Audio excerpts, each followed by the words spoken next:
Доброе утро всем, кто начинает свой день вместе с программой «Утро Якутии» на телеканалах «Якутия-24» и НВК «Саха». На календаре вторник, 15 февраля.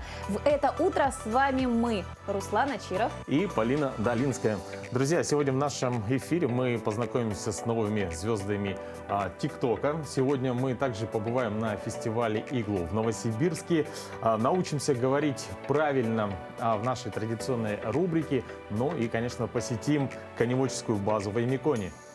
Гости студии расскажут, как научить детей безопасности в сети интернета, а также поделятся способами саморазвития и создания хорошего настроения. Будьте, друзья, с нами, подписывайтесь на нашу инстаграм-страницу, ставьте лайки «Утро Якутии». Друзья, пишите нам в WhatsApp, делитесь последними новостями, поздравляйте родных и близких с праздниками в прямом эфире. Номер WhatsApp 8 914 273 44 88. Будем рады поздравить каждого родного вашего и близкого друга. Ну и прежде чем начать этот бодрый день, давайте узнаем, какие даты и события связаны с сегодняшней датой. На календаре 15 февраля, вторник. Сегодня отмечают День памяти о россиянах, исполнивших служебный долг за пределами Отечества, Международный день детей, больных раком, Международный день операционной медсестры. По народному календарю Сретение Господне, Громницы. В народе этот день считали днем первой встречи весны. Сретенские морозы считались последними, после них крестьяне не решались спускаться в дальний путь на санях. Этот день был одним из самых больших праздников весны. Этот день в истории. В 1820 году в этот день физик Ханс Эрстед обнаружил магнитное действие электричества. Во время лекции при демонстрации опыта он обнаружил, что электрический ток, проходящий по проволоке, оказывает воздействие на магнитную стрелку компаса, находящуюся под ней. День рождения Российской академии музыки имени Гнесиных. В 1895 году именно в этот день первая ученица пришла в музыкальное училище, одно из маленьких частных музыкальных учебных заведений, активно открывавшихся в тот период в Москве. В 1989 году, 15 февраля, завершился вывод советских войск из Афганистана, а в 1994 году в этот день официально введен штандарт президента Российской Федерации, символ президентской власти в России. Утром 15 февраля 2013 года тысячи жителей города Челябинска, а также окрестных населенных пунктов наблюдали уникальнейшее явление. Над уральской частью России прошел метеоритный дождь. Это событие стало единственным на сегодняшний день задокументированным случаем падения метеорита на крупный промышленный город. Сегодня родились Галилео Галилей, итальянский физик, механик, астроном, философ, математик. Людовик XV, король Франции. Сава Морозов, российский предприниматель и меценат. Муса Джалиль, татарский советский поэт, военный корреспондент, герой Советского Союза. Елена Боннер, советский российский общественный деятель, правозащитник. Именины сегодня у Василия. Африканский карликовый еж по имени Эклер стал воплощением мечты Варвары Бобровой о колючем друге. Девушка интересовалась этими животными еще со школы, а впоследствии помогла своему необычному питомцу сохранить жизнь. Об этой истории дружбы и спасения далее в нашем сюжете. Знакомые вот как раз-таки родителей, они уезжали в другую страну, в Германию, но там было строго с тем, что нужно было подготовить на него огромное количество документов. То есть у них жил ежик, они его взяли и не успели подготовить документы. Ну, в итоге хотели сдать его в зоопарк, рассказали об этом, вот мой папа узнал и сказал: давайте мы возьмем его. По словам девушки, Эклер попал в дом Бобровых чуть больше 3 лет назад, когда 2-3-месячное создание умещалось на половине ладони. Прошлой весной у ежика на лапке появилась ранка неизвестной породы, которая не проходила при лечении антибиотиками и перекиси водорода. Колючему пациенту становилось все хуже, и тогда было решено последовать рекомендации медиков о хирургическом вмешательстве.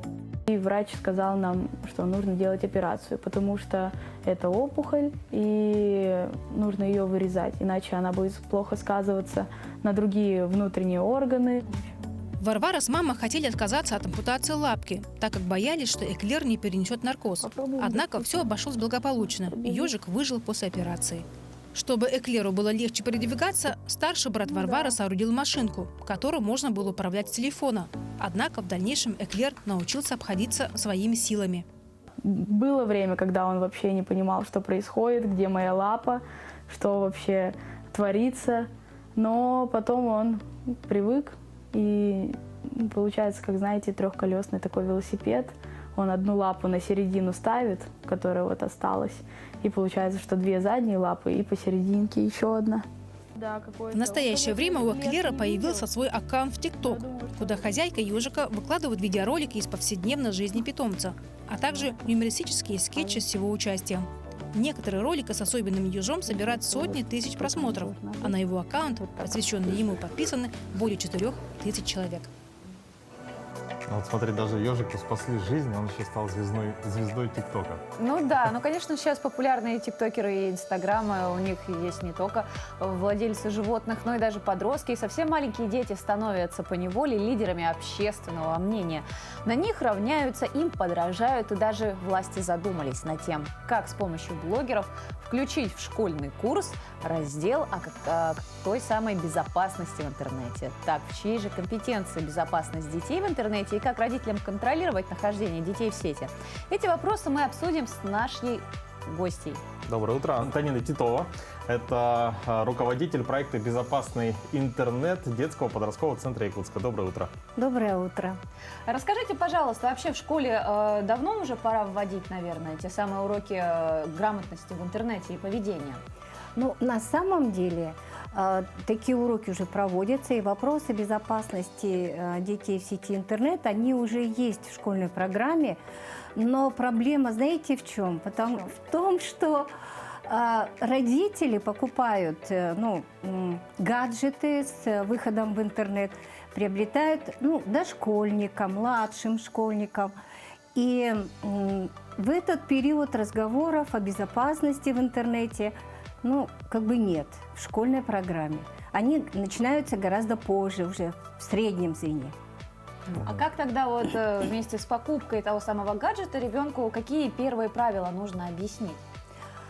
Вот, это очень важный вопрос, на который, я думаю, что это самая главная ответственность родителей, да, в первую очередь объяснить ребенку о тех опасностях, которые есть в интернете, о тех рисках.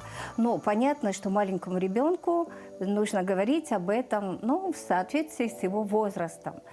И, как рекомендуют педагоги, психологи, самое главное – не запрещать. А самое главное – договориться с ребенком, создать определенные правила. Это как, знаете, как такая небольшая игра. Да? Давай мы там с тобой договоримся, есть правила. Да, там не больше скольки-то минут.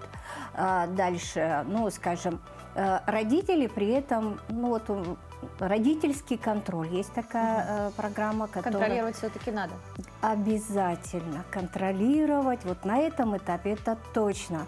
Почему? Потому что в этом возрасте с ребенком можно обо всем договориться. Согласитесь. А до какого возраста еще можно контролировать, чтобы потом на конфликт с ребенком не наткнуться? Очень хороший вопрос, потому что в подростковом возрасте понятно, что может быть, скажем, какие-то протестные, у ребенка возникнуть. Поэтому здесь все, наверное, очень индивидуально. И я думаю, что любой родитель, который общается с ребенком, который разговаривает, и он всегда почувствует, когда уже есть границы, за которые и он может переходить, но только с согласия ребенка. Скажите, а вот если вообще не контролировать и все пустить на самотек, что может быть случится в этом случае? Смотрите, я когда провожу беседы, я говорю, есть электрический ток.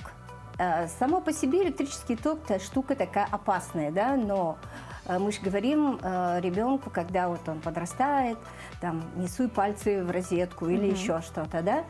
То есть мы создаем правила, хочешь, скажем, плитку включить, нужно то-то, осторожно вот это и так далее. И что-то, конечно, запрещается. Значит, ни в коем случае делать вот так нельзя. И, конечно, первые шаги мы всегда контролируем, как ребенок пользуется электроприборами. Вот. То же самое с интернетом. То есть, ну, да, первые шаги контролируем, а потом ребенок учится и может безопасно пользоваться. Ну, кстати, на своем опыте хочу сказать, вот программа от Google Family Link называется. Я, то есть, поставил ребенку и себе.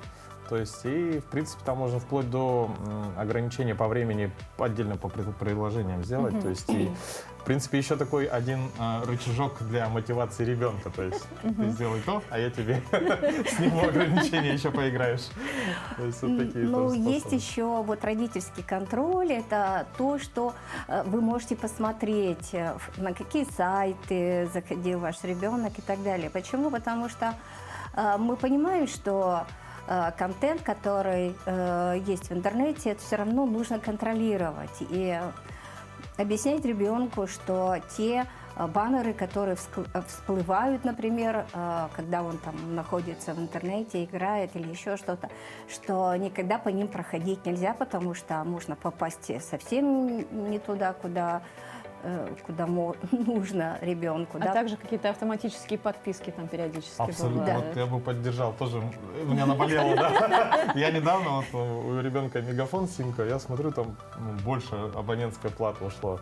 Столько подписок. То есть приходит смс, как по WhatsApp и так далее. Ребенок просто не знает, нажимает и автоматически подписывается. Да, вот так и происходит. Поэтому, когда мы проводим беседы, я ребятам говорю: ребята, ваше поведение в сети, оно касается не только вас, да, вашей безопасности, но и безопасности ваших родителей, ваших родных, потому что, ну, когда я говорю о том, что могут быть списаны деньги, это, конечно, их впечатляет, потому что сказать ребенку о том, что есть, да, они хорошие люди в сети интернет, плохие, то, ну, ребенку понятно. И есть преступники, которые хотят завладеть, ну, в первую очередь, конечно, деньгами. Ну, поскольку у вас денег нет, есть деньги родителей, и поэтому, пожалуйста, поберегите деньги своих родителей. Ну, вот так.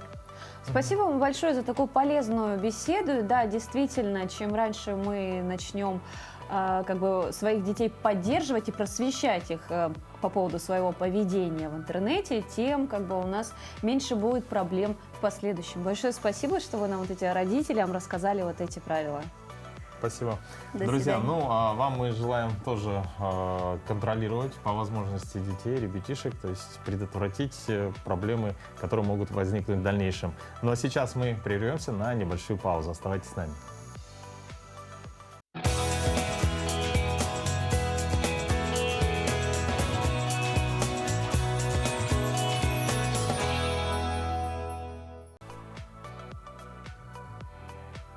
Доброе утро, друзья! Кто начинает свой день вместе с программой «Утро Якутии».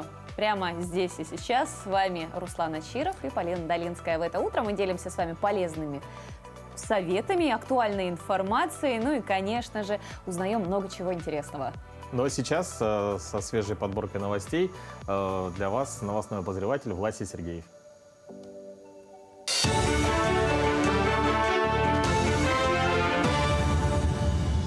Здравствуйте, вы смотрите новости, в студии Власий Сергеев. Полеты из международного аэропорта Якутска возобновят с 21 февраля по открытым направлениям. Такое решение приняли на заседании оперативного штаба России. Сообщается, что частота полетов будет такой же, как и для других пунктов России, из которых возобновлено международное авиасообщение с учетом соблюдения необходимых санэпидтребований. Кроме того, принято решение с 1 марта снять ограничения на выполнение регулярных и чартерных рейсов из пунктов России, открытых для международных полетов пункты на территории Кипра. Оперативный штаб рекомендует гражданам перед полетом в иностранные государства пройти вакцинацию для защиты от коронавируса.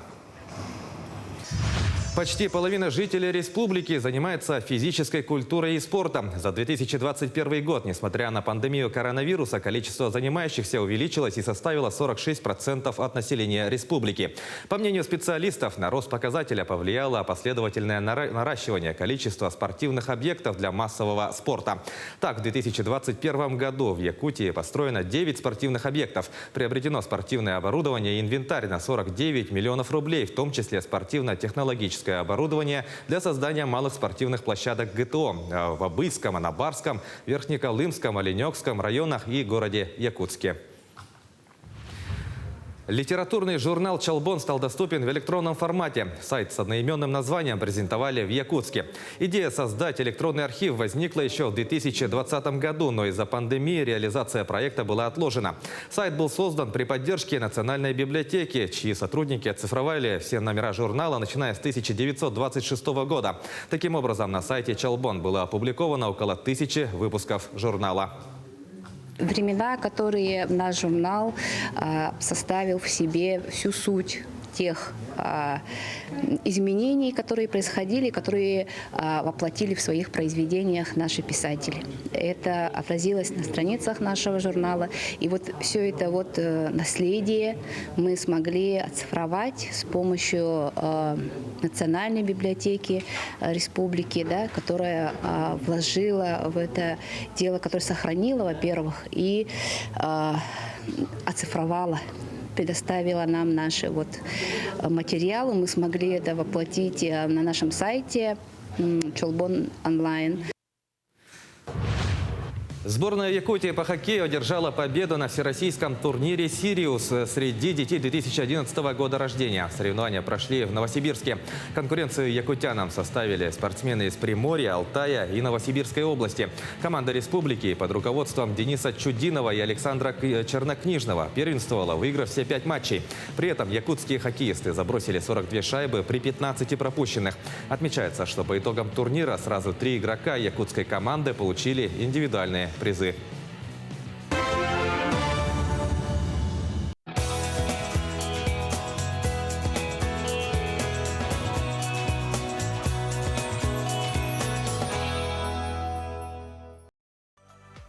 Слушай, ну действительно молодцы ребята, именно постояли за честь нашей республики. И еще, в какое время еще и какие виды спорта осваивать, как не зимой и не вот такие вот все, что связано со льдом. Кстати, у тебя как на этих выходных было? Да, я хотел как раз сказать, что на выходных пополнил ряды сноубордистов.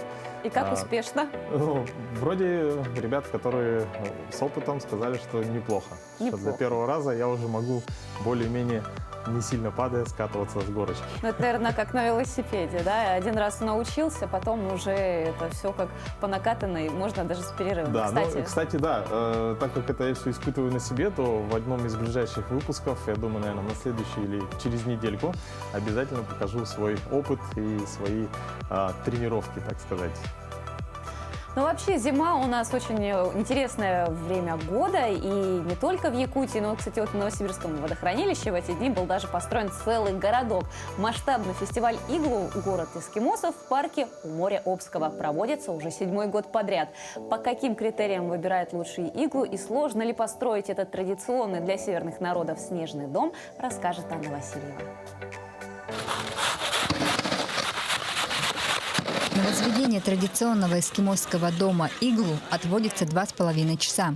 Профессиональным строителям быть вовсе не обязательно. Достаточно желания, а топора, пилы и шпателю выдают организаторы. Вы знаете, я первый раз строю в своей жизни иглу. Я обычно ночевала в них раньше, потому что строили мужчины. Но вот строю первый раз. У меня муж просто в другой команде, а мы с детьми здесь. То есть у вас прям такое соревнование семейное? Ну, не то чтобы соревнования, ну да, мне теперь стало даже очень интересно, смогу я их обогнать или нет. В детстве все строили иглу, я так считаю. Но мы решили подойти основательно.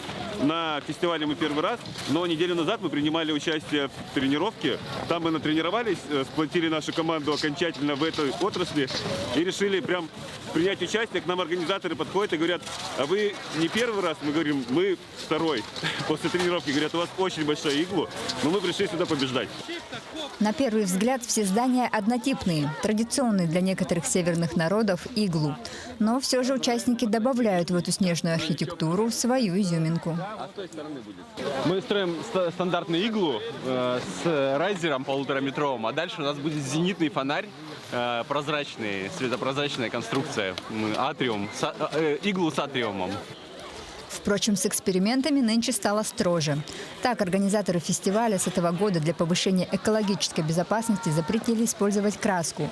В целом, чтобы претендовать на победу в конкурсе, снежное помещение должно иметь архитектурно правильную форму, быть просторным внутри и не выпускать тепло. Идеальное иглу – то, в котором можно переночевать. Фестиваль в этом году 12-й раз подряд происходит. Сейчас он уже на уровне городском. Приезжают иногородние участники. Строим иглу. То есть это домики из снега по традиционное эскимосское жилище. Идея откуда появилась данного фестиваля? Данный фестиваль зародился как туристическая тренировка. Мы тренировались, чтобы выживать в горах, когда у нас какая-то катастрофа случилась. Мы можем укрыться без палатки, без ничего. И постепенно решили, что можно и привлечь горожан, потому что это интересно оказалось. И с детьми все приезжали. И постепенно все больше и больше.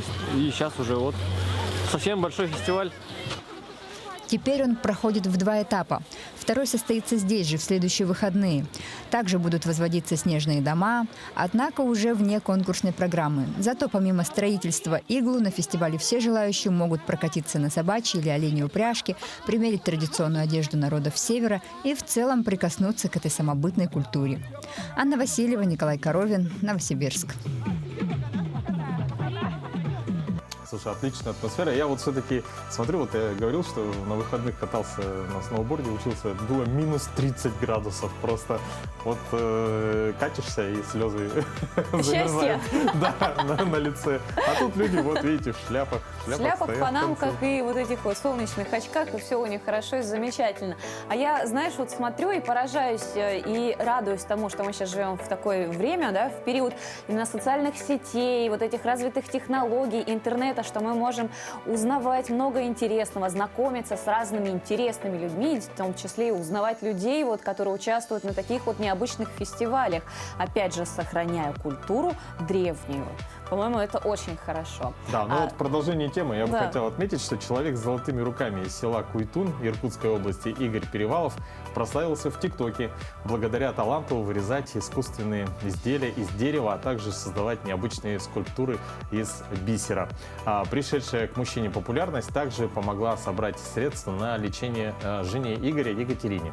59-летний мастер рассказал о том, как начался его творческий путь, для чего он решил покорять социальные сети, а также о своей большой мечте. Вот я в 6 лет летом пацаном у отца взял топорик плотницкий и охотничий нож. И сделал такой самолетик, копия. Ну, для меня тогда в то время это, конечно, была копия. И с тех времен, когда отец схватился, почему я брал инструмент, хотел наказать, и когда увидел мое изделие, он, конечно, заказал у кузнеца 2, как я помню, вот такой вот резачок, косячок и вот такой вот, как стамесочка. Ну, это старинная стамеска еще с тех времен, вот у меня сохранилось. Вот эти у меня 2 любимых резачка. Свое мастерство по работе с деревом Перевалов развивает уже 53 года. А вот бисером начал заниматься совсем недавно, 3 года назад. Работы в этой технике уже успели заполучить большое количество положительных отзывов в соцсетях. Перевалов рассказывает, что раньше работал в Доме творчества, однако пришлось уйти, так как появилось требование об обязательном наличии высшего педагогического образования. По словам мастера, у него такого образования нет, он самоучка, как говорится, от природы. Чтобы зарабатывать на жизнь, а также иметь возможность лечить жену с инвалидностью, резчик решил показывать свои изделия в социальных сетях. Первые шаги мастеру помогли сделать его дети. Я вот с утра вот делал. Тут тонкая, конечно, работа. Вот это надо все узоры вырезать. Ну, это как на картинке показывал. Это нога пирата, деревянная нога пирата. Вот у меня дочь моя старшенькая говорит: пап, давай, у тебя много сильно изделий, давай мы покажем в Инстаграме, открою тебе страничку, она там изучила, открыла страничку, предложила, мы начали делать. Ну, стали люди смотреть, стали заказывать, стали приобретать наши изделия. Ну, жену я свозил, конечно, в санаторий. Сейчас на аккаунт резчика в ТикТок подписано уже 1 200 000 человек. Перевалов отмечает, что с этой платформы, благодаря исключительно подаркам пользователей, удается заработать порядка 8-9 тысяч рублей в месяц. Также мастер продает свои изделия на заказ. Сейчас резчик мечтает открыть свою собственную мастерскую, чтобы учить детей. Ну, тут вроде мне на весну уже администрация вроде пообещали помочь мне с этим делом. Молодцы, конечно, будут, если помогут. И я все-таки открою мастерскую. Там хочу уже делать прямые эфиры, только не только своих ребят учить, которые будут у меня, чтобы был прямой эфир, сразу учились, и другие, конечно, будут смотреть. И с АЗОВ будут начинать вместе с нами учиться.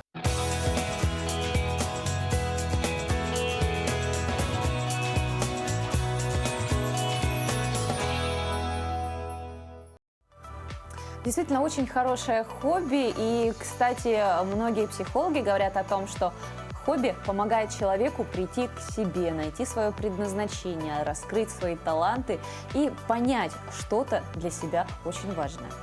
Да, я, кстати, подтверждаю твои слова. Дело в том, что я буквально на прошлой неделе вернулся с поездки в Аймикон, и там познакомился с одним человеком, который с 3 лет знаком с лошадьми. То есть это, как, скорее всего, было как бы его жизненный путь, потому что до сих пор он также тесно связан с прекрасными якутскими лошадями.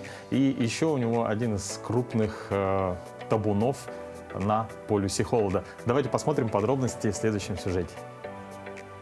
Здесь в суровых условиях, в морозных, содержится большой табун лошадей. Михаил, сейчас что вы делаете? Ну вот это, косяк лошадей загнали и чистим. Это снега нынче много, и это, чтобы лед не превращался, снег чистим почти каждую неделю. Каждую неделю, каждую лошадь раз в неделю вы чистите от льда, от снега? Ну, от снега, чтобы лед не было, чтобы шерсть была сухая и чистая. Сколько у вас лошадей? Всего 122, маточные 70. И это, молодняк, лошади есть, жеребцы. 8 косяков всего. Сложно ли содержать лошадей вот в таких условиях, очень суровых, морозных? Сама природа создала, чтобы здесь лошадь выросла. Здесь самый большой приплод берем по республике. Даже в советское время было, сейчас тем более. 98 под 100% приплод берем. Я каждый год меньше 90 не беру, 80-90% подплода каждый год. И вот поголовье это быстро растет. Вот нынче я 15 жеребят выращиваю. Будет один косяк хороший. Якутская лошадь наиболее морозостойкая, имеющая подшерсток и шерсть длиной от 8 до 15 сантиметров. Даже зимой она может кормиться травой из-под снега, разгребая его копытами. В Якутии лошади живут на открытом воздухе круглый год, при температурах летом до плюс 40 и в зимнее время до минус 60 градусов. И пищу ищут самостоятельно. Каждый вожак держит свой табун от 18 до 24 кобыл и жеребят. Такой семьей животные и пасутся. В табуне Михаила у каждого жеребца по 16 кобыл, которые дают приплод в 15 жеребят. Коневодство у нас на северо-востоке развито, что в Аймиконе, что в Верхоянске. Если годы в зимовках идет хорошо, то вообще без малых затрат будет. Можно брать это. Без малых затрат идут это. А сколько лет вы занимаетесь коневодством? Я сам с Иркутска родом. Меня отец посадил 3 года. Как начал только ходить, и уже на лошади был. Но здесь, в Якутии, сам приехал в 87 году, в августе месяце. И так остался здесь уже, который год. Но сами посчитайте, сколько лет. А конкретно я занимаюсь коневодством с 94 года здесь, 1994 года. Коневодческое хозяйство находится в поселке Берек-Юрдя Аймиконского улуса, в непосредственной близости от поселка Аймикон, и является одной из достопримечательностей маршрута на полюс холода. Сюда часто приезжают туристы, чтобы поближе познакомиться с уникальной породой якутских лошадей. Республикалық тақтарға үшіге жоллақ жонар болынар. Спасибо, что вы слушаете меня и видите. Конечно, у таких людей, как коневод Михаил Итигелов, близких к природе, к животным, жизнь, как правило, наполнена и осознанной. И именно вот такие люди чувствуют себя более счастливыми, чем те, кто живут как раз-таки в каменных джунглях и редко бывают на природе. О том, как найти путь к своей духовности, самопознанию, мы сегодня поговорим с нашим следующим гостем. Николай Крюков у нас в гостях, ведический философ, путешественник и музыкант. Доброе утро. Здравствуйте. Николай, Утро – это самая Да. важная часть для каждого человека. То есть мы даем себе настройку, установку на весь день. Вот как его начинать правильно? Ну, согласно Ведам, древним писаниям Индии, утро, как вы сказали, действительно самое благоприятное время дня.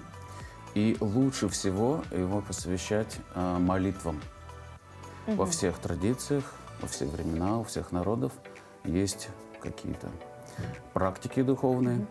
Молитва – это просьба или это благодарность? Это зависит от уровня человека, от его мотивов. И то, и то. Мы просим Бога принять нашу любовь, благодарим Его за все, что есть в нашей жизни, за возможность двигаться к Нему. А как можно себе, вот, допустим, создать настроение, вот, допустим, если, например, в жизни происходят какие-то неприятности? Ну, как мы уже сказали, а поскольку Бог самая радостная личность, блаженная, общаясь с Ним через молитву, мы почувствуем эту радость, которая всегда с Ним. Хорошо. А вот смотрите, вы много путешествуете, общаетесь с людьми, вы были за границей. Вот расскажите, как наши якутяне в плане осознанности и пути к себе, как они сейчас, готовы ли они к этому? Мы еще не дошли до этого момента или только-только начинаем? Мой скромный опыт таков, что особого отличия не вижу между народом Саха и якутянами. Все одинаково везде стремятся к счастью, все пытаются избежать страданий. Вот. Но так или иначе, я понимаю, корни восточные у народа Саха, и они склонны к знанию, вот, элементы вот этого понимания о силах природы, о полубогах, согласно Ведам, тех, кто управляет солнцем, луной, вообще силами природы, они есть, сохранились в этой культуре. И люди тянутся к знанию. Плюс вот эта некоторая обособленность, удаленность этого места способствует тому, чтобы люди немножко погружались в себя. Нет такого вот активного, как на Западе, образа жизни. Поэтому в каком-то смысле хорошее преимущество, плюс вот этот постоянный холод, он благоприятствует аскезам, сидению вот, дома и чтению Писаний, так скажем. Пандемия, она, в принципе, нас всех дома заперла на некоторое время, и в связи с этим у многих появились тревоги за будущее. Вот как с этими тревогами бороться? Опираясь на знания, конечно же, на веду, ведать. Нужно ведать, что делать. Согласно Ведам, любые проблемы, в том числе болезни, тем более массовые, являются реакцией на наши, ну, по-простому, грехи. Так? Если человек, скажем так, перестанет или хотя бы меньше станет грешить и станет жить больше в гармонии с природой, считай, с Богом, природа – это его инструмент, то, конечно же, проблем станет меньше. Вот пандемия – это такая глобальная, да, проблема, то есть для всего населения Земли. Вот как думаете, на ваш взгляд, что она дала человечеству? Какие уроки, да, нужно вот извлечь из этого? Ну, прежде всего, понимание того, насколько хрупко вот наше так называемое материальное счастье, материальный успех в любой момент, какой-то маленький микроб, или как его назвать там, он, видите, как ломает жизнь всей цивилизации. То есть насколько мы должны быть постоянно готовы к тому, что жизнь может вообще прерваться в любой момент или ухудшиться. И, соответственно, нужно опираться на знания, понимать, откуда само вот это стремление не страдать, быть всегда счастливым, радостным. Так, согласно Ведам, мы сочетание духа и материи. Так? И вот дух, он по природе полон блаженства, вечен, мы не хотим умирать, полон знания, понимания. А материя, вот, это суровая вещь, которая имеет свои законы. Если мы их нарушаем, то мы сами себе вредим, не можем духовно развиваться. С чего начать путь познания себя и навстречу к себе? С изучением соответствующих книг, то есть знание, как и все остальное, имеет источник. Этот источник – Бог.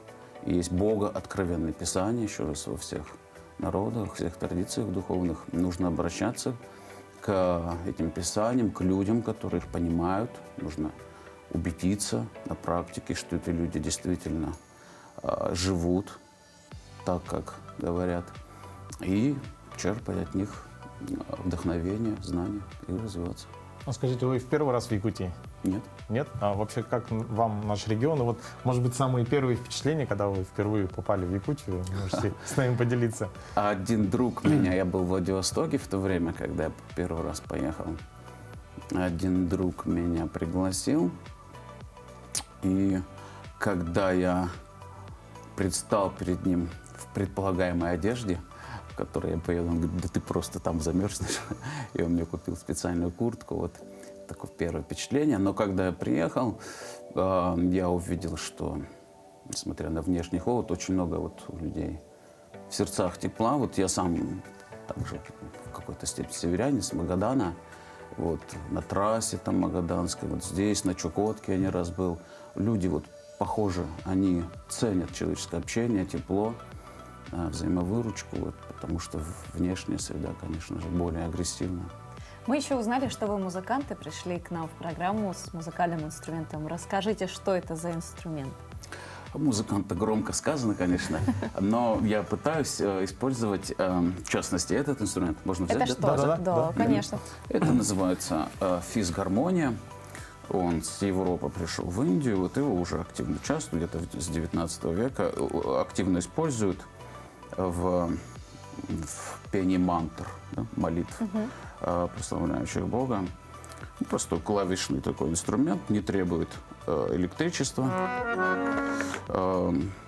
Просто в использовании, вот этот в частности, можно прям носить с собой и ходить по улицам. Может быть, вы когда-нибудь видели, как кришнаиты. Шарманщиков, можете сказать. Вот. Есть стационарные, более такие дорогие, сложные. Звучание будет отличаться. И такой инструмент. Ну, как мы уже сказали, утро задает настрой на весь день. Давайте нашим телезрителям попробуем этот настрой создать, именно вот эти вот молитвы или хотя бы для небольшой медитации утром, медитации благодарности. Хорошо, с удовольствием, спасибо. Давай. Прошу не судить строго. Не будем. Хари Кришна, Хари Кришна, Кришна Кришна, Хари Хари, Хари Рама, Хари Рама, Рама Рама, Хари Хари, Хари Кришна, Хари Кришна, Кришна Кришна, Хари Хари, Хари Рама, Хари Рама, Рама Рама, Хари Хари, Хари Кришна, Хари Кришна, Кришна Кришна, Хари Хари, Хари Рама, Хари Рама, Рама Рама, Хари Хари, Хари Кришна, Хари Кришна, Кришна Кришна, Хари Хари, Хари Рама, Хари Рам, Рама Рама, Хари Хари, Хари Кришна, Хари Кришна, Кришна Кришна, Хари Хари, Хари Рама, Хари Рам, Рама Рама, Хари Хари, Хари Кришна, Хари Кришна, Кришна Кришна, Хари Хари, Хари Рама, Хари Рама, Рама Рама, Хари Хари. Здорово. Спасибо большое. Я вот смотрю на инструмент, я вижу, Мгм. что вот, ну, это меха, как у аккордеона, например, да? А вот это понятно. А вот внутри еще один, ну, как он двигается под клавиатурой? Там, как вы сказали, нет, меха. вот эти меха. Книжка вот эта, они, да, которая да, раскрывается. да. Разная конструкция. Это одна из самых простых. Мгм, мгм. Они двигаются. То есть с помощью этих мехов вы подаете воздух в этот, Да. он как бы, и он они уже дают. постепенно выдает звук. Да. Супер. Вот это Мгм. да. Обязательно ли знать именно язык для того, чтобы петь вот эти вот мантры утренние? Или это можно начать на уровне интуиции? Желательно, конечно, общее значение, оно всегда дается вместе с мантрами. Это же все для людей, то есть, чтобы облегчить, а не усложнить. Вот. Но в любом случае откровение, так, оно приходит в результате настроения служения, когда мы действительно уже начинаем служить Богу, тогда весь смысл мантр нам открывается, более того, нам открывается та форма, от которой исходит этот звук. Ну, большое вам спасибо за то, что в это утро вы создали не только нам настроение, но и всем нашим телезрителям. Мы пришли и посетили, во-первых, нашу Якутию и нашу программу. Большое вам спасибо. Спасибо вам. Спасибо большое, друзья. Ну, а мы сейчас прервемся на короткую паузу и буквально через пару минут вновь продолжим наш эфир.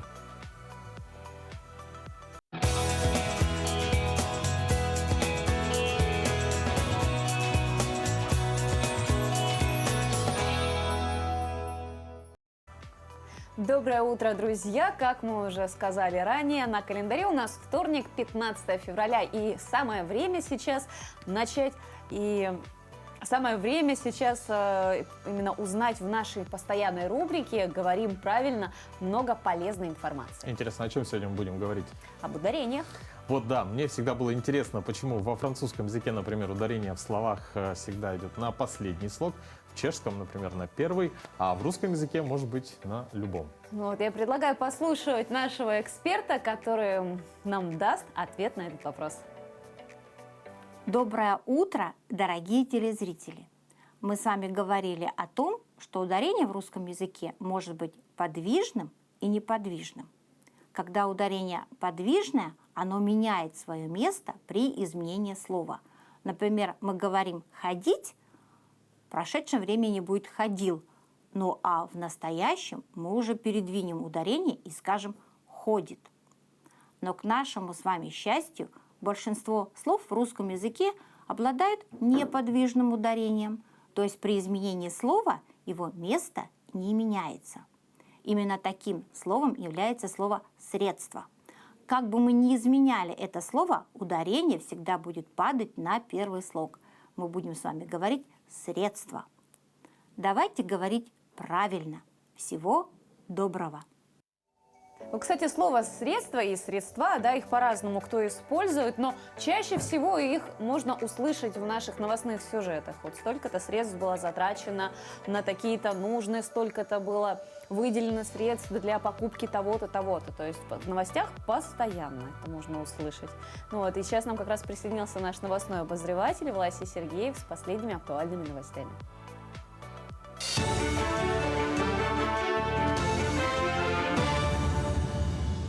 Мы продолжаем рассказывать о главных событиях республики и за ее пределами. За 2021 год жители республики оформили 17 тысяч ипотечных жилищных кредитов на сумму 62 миллиарда рублей. По сравнению с предыдущим годом число сделок выросло на 11%, а их объем на треть. Специалисты отмечают, что реализация государственных программ позволяет брать кредиты на покупку жилья по низкой процентной ставке. Также вклад в динамику вносит использование эскроу-счетов для защиты прав якутских дольщиков. Кредиты под залог строящегося жилья составили четверть по количеству и треть от совокупного объема ипотечного жилищного кредитования. Так банки выдали дольщикам кредитов на 20 миллиардов рублей. В этом году в селе Бескёль горного района начнется строительство новой школы на 150 мест. Об этом на отчете правительства Якутии перед населением горного района сообщил первый вице-премьер республики Дмитрий Бердников. Он отметил, что средства на строительство новой школы в федеральном бюджете уже предусмотрены.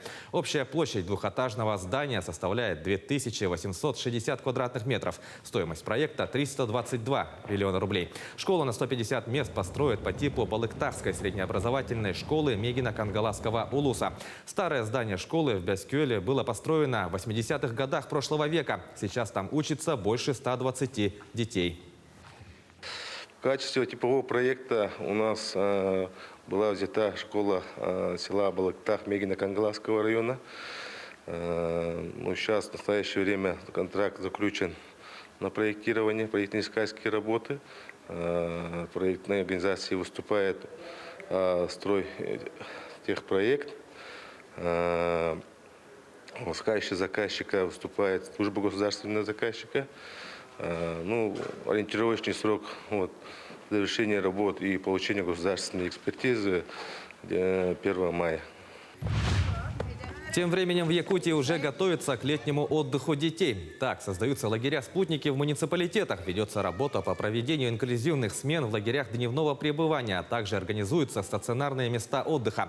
С этого года дети арктической зоны смогут бесплатно отдыхать на лучших курортах России. Из федерального бюджета на эти цели будет ежегодно выделяться по 500 миллионов рублей.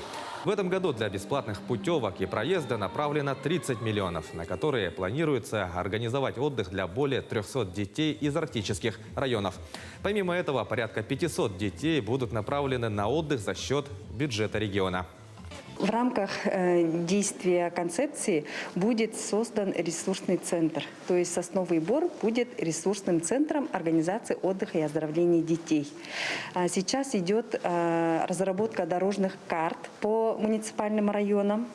В районах мы планируем открыть лагеря-спутники, которые будут практиковать лучшие практики отдыха и оздоровления детей. Таковы новости к этому часу. Ну а я передаю слово коллегам. Большое спасибо, Власе, за последнюю актуальную подборку новостей. Друзья, мы двигаемся далее. Прекрасное поздравление пришло на номер нашего WhatsApp, и я с удовольствием хочу его зачитать.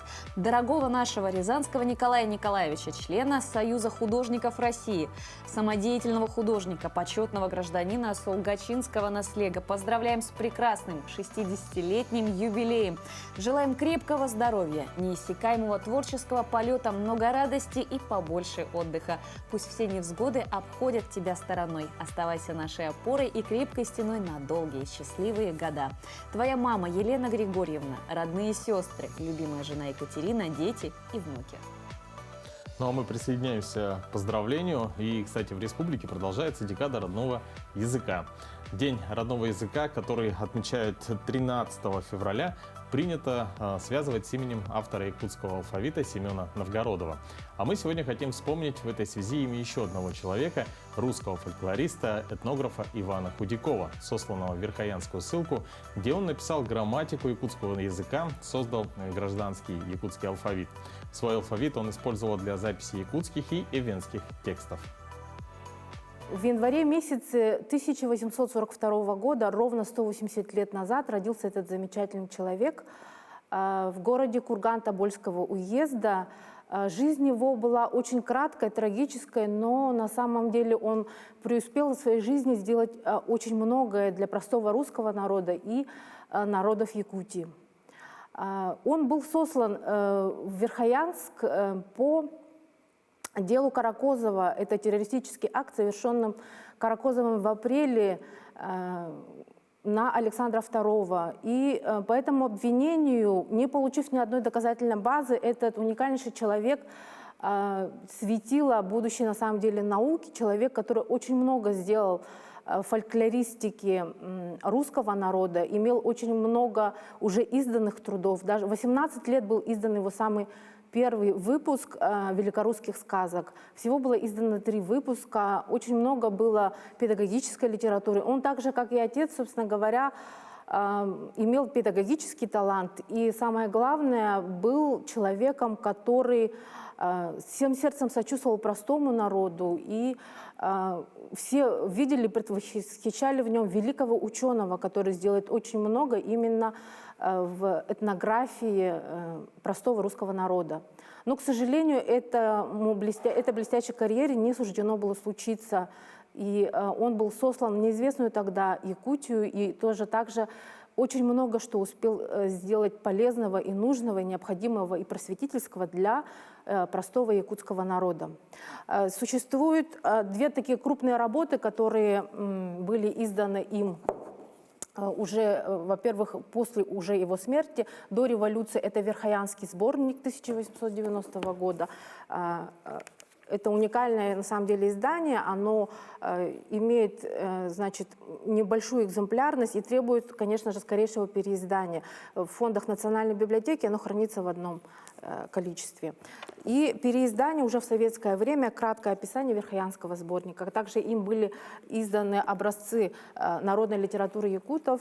И я бы хотела сегодня рассказать более подробно об этой небольшой книжке, которая написана Юмшановой Евдокией Ивановной. Это сотрудница, значит, Верхоянской центральной улусной библиотеки. Будучи студентом, она написала эту работу. Я была здесь научным рецензентом. Это работа по библиотечному основательная, и здесь можно в такой очень сжатой форме посмотреть вообще, собственно говоря, все о трудах этого великого человека. Эта книга находится в фондах электронной библиотеки, и я настоятельно вас призываю о ней познакомиться. Вы здесь узнаете много интересного об его периоде, когда он великолепно начинал как ученый, и о периоде, который связан именно с Верхоянской ссылкой. Друзья, мы напоминаем, что полезные рекомендации также бывают у нас в нашем инстаграме «Утро Якутии». Вы всегда можете подписаться, во-первых, ставить лайки, узнавать анонсы будущих программ. Также мы всегда рассказываем о каких-то интересных ученых, именитых якутянах, и всегда рады приглашать их в нашу студию, ну и, конечно же, рассказывать об их достижениях не только в стране нашей, но и за ее пределами. Но десятки розово-бело-черных фламинго вернулись на озеро Караколь в Мангистаускской области Казахстана. На кадрах, которые вы сейчас видите, стая взмывает в небо, демонстрируя массивные грациозные крылья, а затем чинно шествует по дну озера. Всего прилетело порядка 50 птиц. Как пояснил в соцсетях блогер, снявший фламинго с беспилотника, видео было записано на мини-дрон. Он тихий и безопасный для животных. По его словам, подобраться к птицам близко невозможно, так как на озере нет инфраструктуры и смотровых площадок. Мужчина уверен, что Караколь можно было бы превратить в мекку орнитологии. Очень красивое зрелище. Ты знал, Кстати, что в Казахстан прилетает фламинго? Нет, Для меня это прям открытие. Да-да-да. Ну вот можно сравнить, наверное, с нашими стерхами. Вот интересно, в Казахстане есть ли такое поверье, что если увидишь танцующих птиц, то будет тебе счастье? Но мне кажется, все, кто сейчас смотрят нашу программу, они как минимум будут счастливы в течение дня, ну или хотя бы просто с хорошим настроением, потому что вот насмотренность тренировать, вот эти вот красивые картинки, приятные впечатления, это как раз-таки всегда полезно. А если прям с самого утра, то это еще, конечно же, продлится до самого вечера. Ну а если вы в радостном настроении на работу приходите, вы с ним активно делитесь со своими коллегами. Потом вечером, когда встречаетесь с семьей, вы приумножаете эти хорошие, интересные, полезные эмоции. Действительно, ну, я думаю, что сегодня все телезрители, которые посмотрели нашу программу, зарядились хорошей, позитивной энергией. Я думаю, особенно посмотрев на прекрасных фламинго. Ну и, конечно, каждое утро мы на телеканалах Якутия-24 и НВК Саха начинаем вместе с вами ежедневно замечательные дни, чтобы ваш день проходил очень быстро и, конечно же, на позитиве. Ну а мы напомним, да, что вы можете также принимать участие в наших программах, присылайте свои пожелания, поздравления, варианты для сюжетов на наш WhatsApp номер 8 914 273 44 88. Не забывайте про наш Инстаграм «Утро Якутии», а если по какой-то причине вы пропустили наш прямой эфир, то всегда его можете посмотреть в повторе на нашем YouTube-канале. А также не обязательно сидеть возле телевизора, потому что с приложением НВК Саха, установленным на телефон, вы всегда будете с нашим каналом. Всем пока!